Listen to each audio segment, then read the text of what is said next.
70 Foundation Field Report, File 3.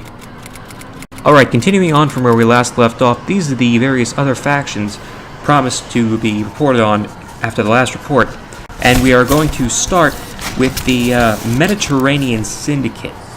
Now, according to the files we've found, the Syndicate is actually a banking concern based in Italy and is presently one of the world's largest financial organizations. They have controlling interests in everything from food to farming to arms manufacturing to mercenary services. In fact, one of their largest controlling interests resides with Legion Security Services, a force of mercenaries privately hired out that appears to actually act not only as the armed forces of Italy, but as a supplementary force to the Allied nations. They also seem to be connected with something called Sprawls, which I can only presume are a type of company town for the 1960s in the Para-Echoes timeline. Now, it's interesting here because this is one of the biggest evidences of how temporally unstable Para-Echoes is. Whereas the rest of Para-Echoes is in 1969, the Syndicate seems to function as if it were in the 1980s. We've seen evidence of Syndicate stockholders walking around in 1980s-style business suits, whereas most of their, I guess you'd call them street urchins, from what we've seen of the pictures we have on file, dress with massive mohawks, Technicolor clothing, almost pastel Technicolor clothing, which we will not see in our own timeline until roughly the mid-1980s. Something about this timeline is so unstable that things are almost jumping ahead of you, where we have not seen this anywhere else. We are trying to figure out what's going on temporally and if it can be stabilized. But for right now, the Syndicate, from what we know, is not so much a nation as a non-governmental superpower. They have all the resources of some of the larger nations in Para-Echoes, but they choose not to exercise it because it would destroy their profit margins. This is interesting, as we have seen evidence of this not only on our own timeline, but various other timelines. It almost seems to be a constant. Now, after the Syndicate, we have what is known as the Atomic Kingdom of China, and this is one of the largest points of divergence we can definitively point to.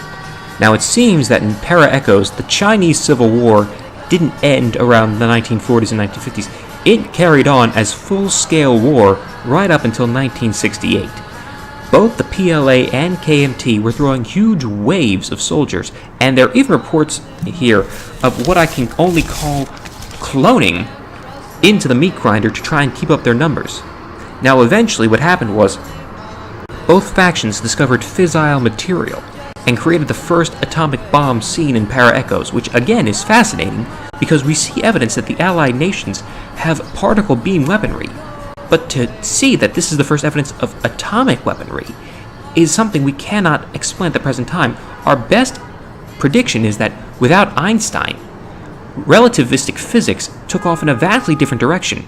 In fact, I'm looking at a report right here that states that the Allied nations, instead of fission-powered technologies, have fusion power plants instead providing the power for the bulk of their cities and military forces. Fusion power, not fission, fusion.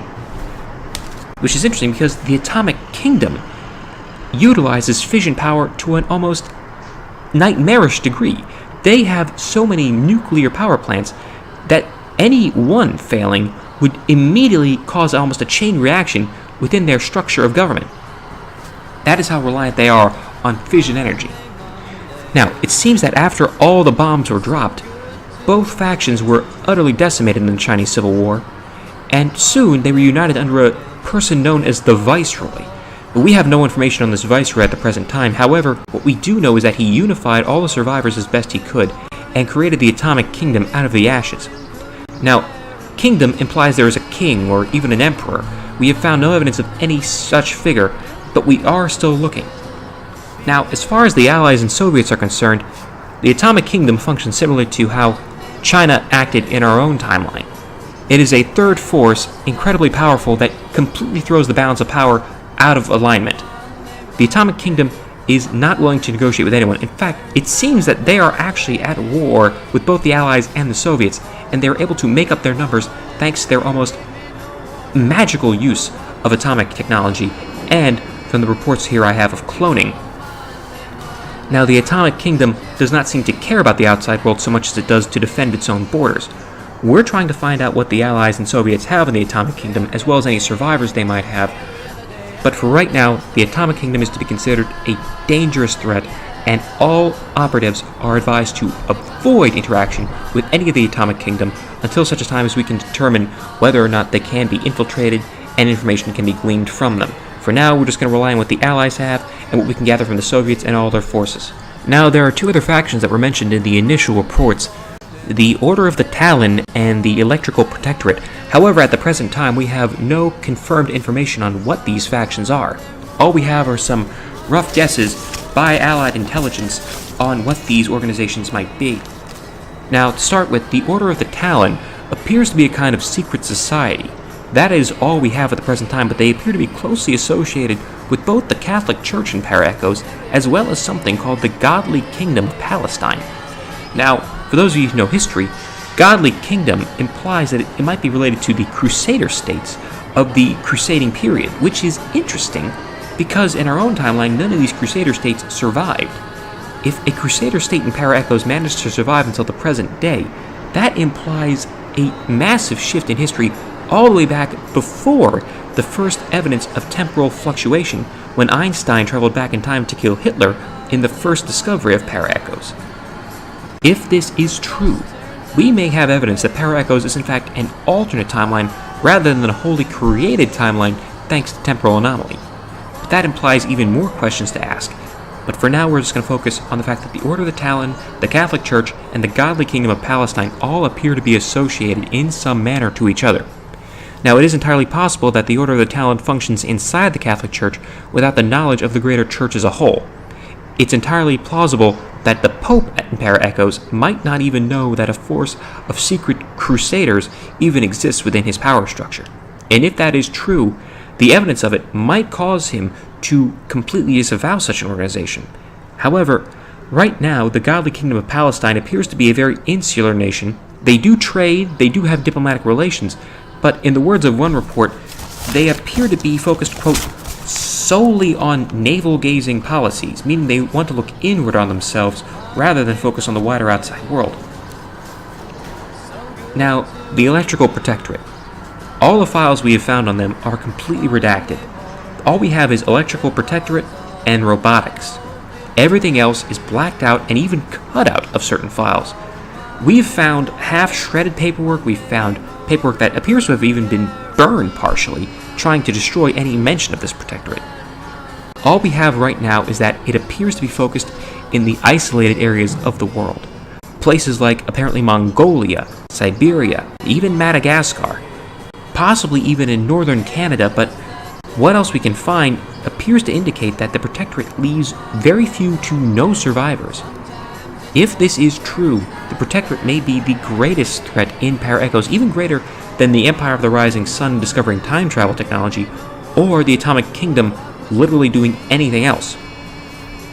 We must find any more evidence of the Electrical Protectorate. We're going to assign a majority of our agents to try and find any information we can on them, as the files here are in such a bad state that we cannot gain any more than what we have. Now, these are only 8 of the factions we have found so far. We still have many more to go. All I can recommend at the present time is that we assign more agents to this timeline immediately. Something about Para-Echoes seems to shift and change almost daily. Temporal anomalies here seem to take the form of new forces rising up, or alternatively, how these factions show themselves. The Syndicate is only one example. I'm sure we're going to find many more. I'm just going to be blunt, and this is probably going to be redacted, but I will be blunt. Everything in Para-Echoes seems to be focused on war. Everything is about trying to kill your enemy, destroy your enemy, and utilizing your sciences to utterly annihilate them. Something about this timeline does not feel right. If it is entirely possible, we do have a theory right now coming up as we study these factions, and it's not going to be a pretty one. Without a Hitler, without a Nazi party, without any force trying to show the error of such thinking, war is seen as so commonplace and so almost sanitized that it is pursued without recourse. There is no second thought. There is no kind of, if you will, philosophy about it. There is no way to say war is not the answer. In Para-Echoes, war always seems to be the only answer. This is a dangerous timeline. We must study it with caution, and whatever we bring back from it must be analyzed with great care. Now, following this report, there will also be a quick study on the organizational structure of the Allied nations. This will only be a quick overview. Further reports will follow. Field Team signing out.